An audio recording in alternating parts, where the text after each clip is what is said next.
Thank you for clicking on Star Trek Comic Book Review. Today we are covering Star Trek DC Comics Volume 1, Issue 23, which came out in 1986. This review was covered in episode 221 of the podcast, which was released November 7th, 2015. Please go ahead and like and subscribe and enjoy the show. Okay, issue 23, Wolf at the Door, part 2 of the story. February 1986. I think everybody's the same. Everybody's the same as far as the production crew. The cover shows the Excelsior flying at the reader, firing phasers forward. A huge green and blue ghostly bird is on top of her, with its ghostly talons around the saucer section. Red text tells us Rejak is back in part 2 of the story, and the issue's title, Wolf at the Door. The story opens on the surface of Enoch 4, with the landing party staring incredulously at Bryce, who claims to have killed Chekhov with a viciously large knife in her hands. Her voice is that of Rejak. Bryce's body, inhabited by the murderous Rejak, drops Chekhov and attacks the others. Kirk tries to fire his phaser, but it's dead. Rejak claims he controls all devices on this planet, and he chooses that theirs won't work. Finally, Saavik is able to sedate Bryce with a hypo of super sedative. They think they have some time to plan their next move, but almost immediately, Rejak, in the form of a huge devilish red mask, comes out of Bryce and knocks over half the landing party on its way out of the area. They use the respite for McCoy to treat Pavel and inject him with a drug called Fabrini that induces a state of suspended animation. That should keep him from dying for a time, but they need to get him back to sickbay ASAP. Kirk tries to call for a beam-out, but instead of Scotty's voice coming out of his communicator, only Rejak's taunting voice can be heard. They are attacked by Rejak's subjects multiple times. They find their phasers work on and off, but are able to repel the first attack. Rejak asserts himself and deactivates their weapons again. Hand-to-hand combat ensues with a second influx of attackers. The attackers finally withdraw, and the landing party takes refuge in the only building in sight, the Temple of Rejak. It looks something like a Mayan pyramid. Inside, they do escape their attackers for a time, but their phasers work again for a time, and they assume Rejak's powers have their limits. Too many things to control at once, and he loses control of some of them. McCoy brings Bryce out of her tranquilized state. She is back to herself, but she is racked with guilt over the people she killed on the Enterprise and now Pavel. Kirk tells her it wasn't her fault. She was completely controlled by that monster. For a time, Rejak's people are too scared to enter the god's temple, so that the landing party can look around a bit. They see hundreds of truly horrible statues of unspeakable terror in this temple of evil. Are these the forms that Rejak took over a millennia, across who knows how many galaxies? Finally, the followers of Rejak enter the temple and attack. Rejak appears in his fiery Red Devil's mask form. He taunts Kirk and the landing party to extract the most fear he can from the brave Starfleet team. All appears to be lost as they close ranks around McCoy and Chekhov to protect them from the horde closing in on them with spears and bladed weapons of war. A bright light emits from their location as they are transported out of the death trap and onto the ship. Once on the Excelsior, Kirk rushes Chekhov to sickbay. We find out the specially prepared scanner Saavik carried monitored Rejak and beamed the information to Scotty back on the ship. With it, they learned more about Rejak, including how to track him. Scotty also learned how to adjust the shields to keep Rejak from entering the ship again, but the power drain is enormous. Rejak leaves the planet and attacks them in space. He is a much bigger red demon mask now, and batters around the Excelsior like a toy. They do not have enough power to use phasers and keep the shields up. Eventually, Kirk asks Scotty to create an imbalance in the matter-antimatter engines that magically creates a wormhole that Rejak follows them into. The Excelsior is able to blast itself back out of the wormhole, but Rejak cannot and is trapped in the wormhole space when the wormhole closes up at a very propitious moment. Scotty again is credited as being a miracle worker. McCoy, a miracle worker in his own right, reports the operation was a success. Chekhov will pull through. They start helping the people of Enoch 4 to overcome their ghastly servitude under Rejak. Kirk has a moment with his fallen crewmen and finds Bryce there mourning over the people killed by her own hand. Kirk gives her a pep talk, and in the process quotes a Beatles song. The end. And isn't it handy how you can whip up those wormholes whenever you need them to take care of a nasty, evil, incorporeal being? Right. Well, this is the original, or this is, motion picture era wormhole, where you could get it just due to an asteroid or something within the solar system and an imbalance in your warp core, blah, blah. Everything starts moving in slow motion. Just because they established something in the movie, right, doesn't mean you need to use it in the comic book, because I'm sorry, what a bunch of BS. Whatever. Right. And use it several times. I mean, this is not the first time we've seen them use this version of a wormhole. Yeah. But Which exactly. is not a wormhole. They use the word wormhole, but it doesn't seem to behave like a wormhole. Right. And I know there's the Deep Space Nine wormhole thing. A controlled wormhole or whatever that was that let you pass between large distances, sectors of the galaxy. Mm-hmm. But the whole thing's a wormhole. I mean, a black hole, right? That's right. What I thought. And you don't be coming back out of a wormhole. But out of a black hole, but whatever. I don't think wormholes have to be part of a black hole. I thought it did. But it's all theoretical stuff anyway. So, right. Black holes are a little bit more real. I think science has pretty much proven they do exist, even though we've never seen one, knowingly. Right. But I think wormholes are pretty much completely theoretical. Whatever. Anyway, so I thought that whole thing, how they were able to take care of Rejak, was BS, but whatever. Right, I agree. Yeah, as soon as Rejak appeared as a giant demon head above the planet, I'll be honest, I was a little checking out of the story. I'm like, exactly. Okay, you had me up until here. I can't really buy this. Yeah. But saying that, mm-hmm. Being the 12-year-old boy when this comic book came out, mm-hmm. I would have eaten it up. I've been like, oh my goodness, this is awesome. Yeah, so, I'm probably too far away from that 12-year-old boy to fully channel that excitement. But yes, I think you're probably right. Right. Yeah, and like I said, when I think back on this series, it's things like this, where they do, actually having something as a physical presence attacking the Excelsior or the Enterprise that I recall. I remember, like genies or something coming out and attacking the ship itself while they look somewhat humanoid. And there'll be some stuff later on with the devil.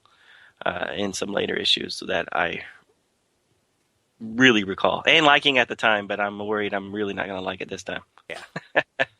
Well, I definitely didn't like it in that Who Mourns for Adonis?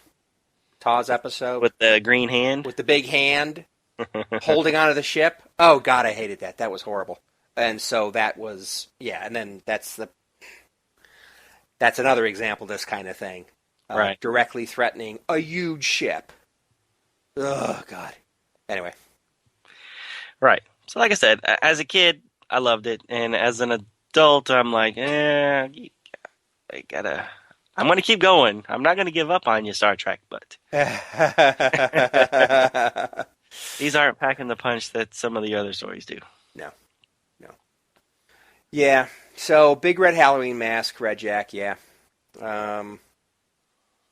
the whole idea of Rejak like having to hitch a ride on people's bodies to actually do something, which is what they did in the original TAWS episode. You know, that was cool. That was cool. It made sense. In this comic, they're like giving Rejak all these powers.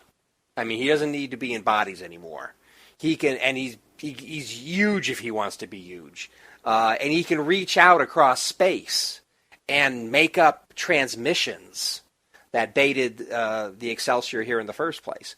It's like, oh my God, they're just doing all this garbage, giving Rejak far more powers than he ever had in the TAWS episode. Right. Which was enough. That was enough of a stretch as it was. Body hopping, yeah, that's pretty major. But all the stuff they're doing here, it's like no, sorry. Yeah, it kind of reminded me of Telosians, especially when they were doing the whole phaser thing. Oh, I think the phaser might have actually still been working. They didn't actually say that, but it kind of felt like that's where they were going. Yeah, and I was like, well, you're mixing your bad guys up here, guys. Yeah, that's a good point about the phasers. I mean, my brain didn't even go there. I thought that just magically another of the wonderful things that Rejak, the new and improved Rejak, can do now is can manipulate their devices. Right. And it's like, wow, if you can go ahead and turn phasers on and off at your whim, couldn't you turn off the Excelsior engines or something? It's like, whatever. Right. Yeah, where's your limit? Right. And by the way, I did, in the synopsis, write down Enterprise more than once. It's like, no, not Enterprise. Excelsior. Right. So, anyway, not amazing. Not crazy about that. Fabrini drugs. Now, by the way, McCoy said, if I was a backwards human from 200 years ago, basically, I'd call this suspended animation. So, indicating that it isn't suspended animation. But it still has some of the benefits of suspended animation, like to keep you from dying.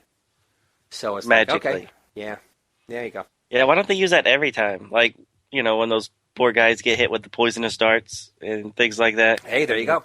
Well, no. We got to kill off some red shirts. A red shirt would never have to die again. There you go. Fabrini drug. They should have that put into their football guy armor.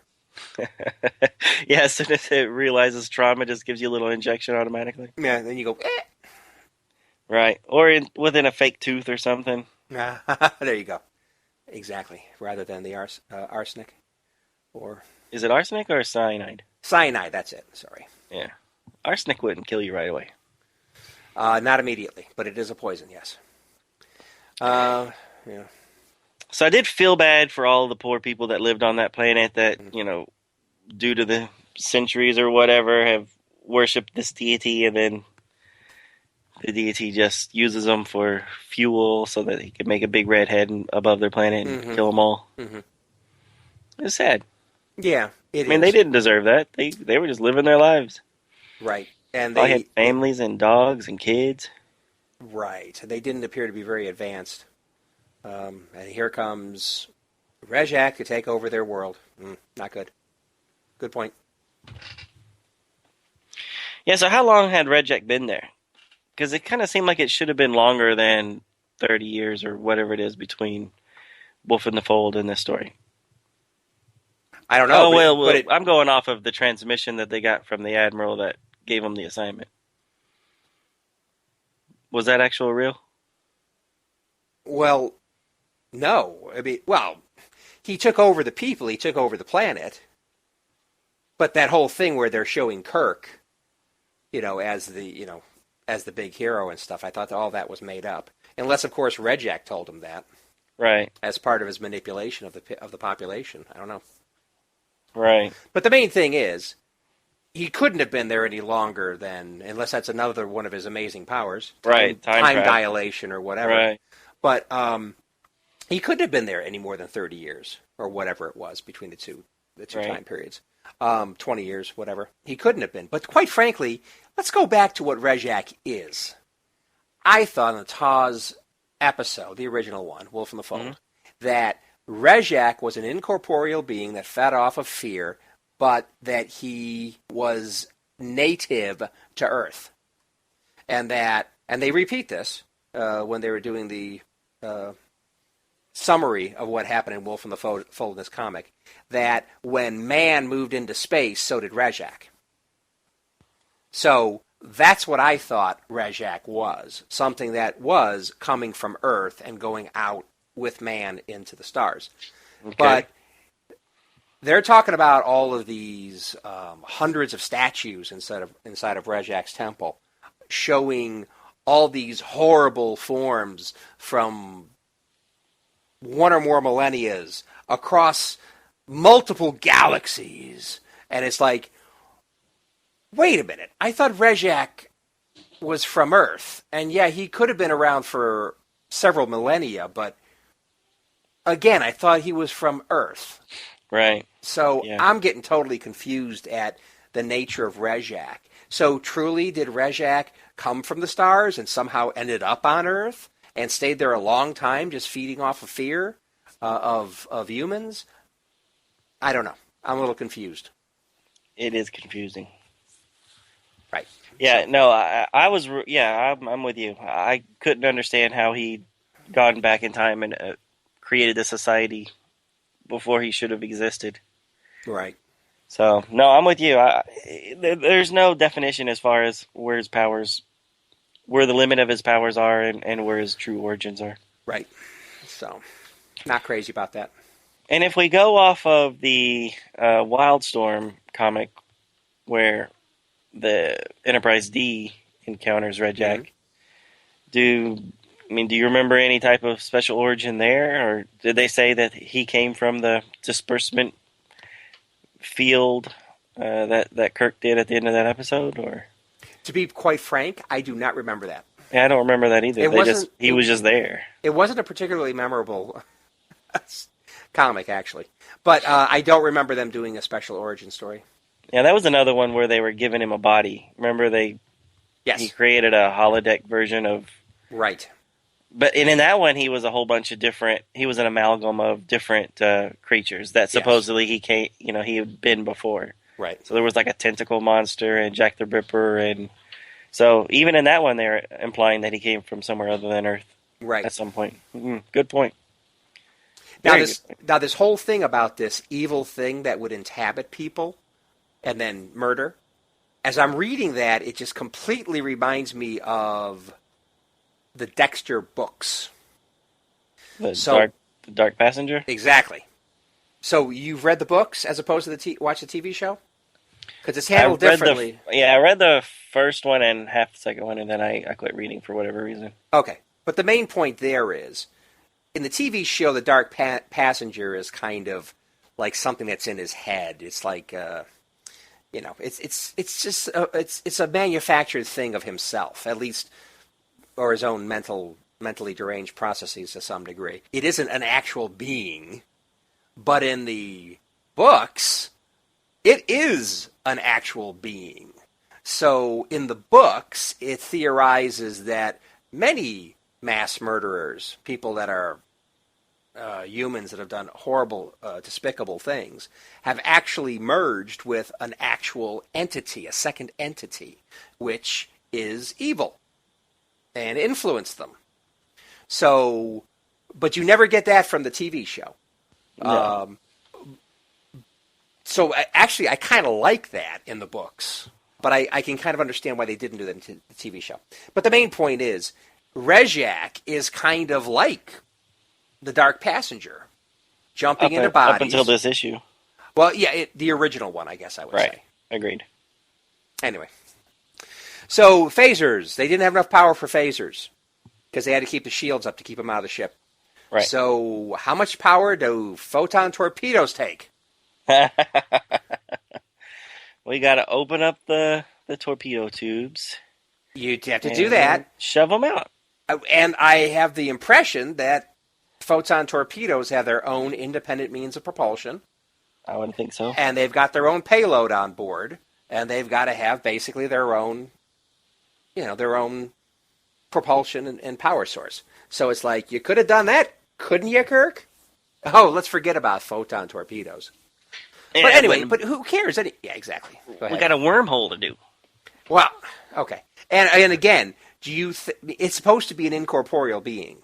So, what's a photon torpedo going to do to it anyway? But then again, if it's an incorporeal being, would gravity have any effect on it? The gravity from the wormhole, so it couldn't get out? It's like, this whole thing, how things could be incorporeal, but then again affect the physical universe, is something that really bugs me a lot. And they do that constantly in American Horror Story. Yes, I went there. I jumped the tracks and went there. So, I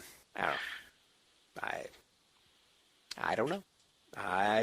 You can't have it both ways. You can't be passing through walls, appearing, disappearing, and be able to kill people. Yes, you can. No. That's my opinion. That's funny. Well, if holodecks can do it, then so can. Well, that's another ghosts. thing I don't buy. I mean, they're supposed to be photon constructions. I mean, I know.